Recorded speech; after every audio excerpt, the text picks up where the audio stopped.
I know that everybody thinks that I dropped my shoe on the way out of the palace, but the truth is that I didn't really drop it. I left it. I hoped that if I left it behind, he wouldn't come looking for me. The truth is that, well, I didn't want to get involved with his problems. A foot fetish is a hard thing to kick. At midnight the first night, I was plain to tell him that I wasn't up for a goodnight kiss. He spent the whole night in the garden drooling over my heels. If I hadn't known any better, I would have suspected that he wanted to wear them. But no self-respecting, charming prince would dare be seen in women's slippers, let alone a size 6. Nope. He liked my feet, and I wasn't ready to go from one dysfunctional home to another. I ran home that night and met my fairy godmother. She told me that I was stupid for leaving the prince his fortune in that slipper because it would have paid for my ticket out of my wicked stepfamily's home. She told me that it was okay that I didn't love the prince, but I needed both shoes to fetch a good price.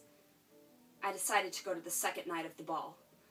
When I got there, I hit the buffet, did some mingling, showed off my dress right in front of my stepsisters, and was finally spotted by the prince.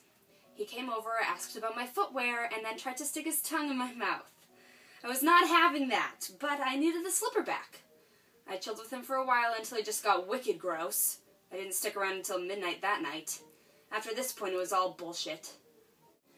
My sisters returned after that night and made fun of me mercilessly for not being cool enough for the ball. I was not taking that crap anymore. I was going to the ball for the slipper or the prince's hand in marriage. Either way, I'd have money to get away.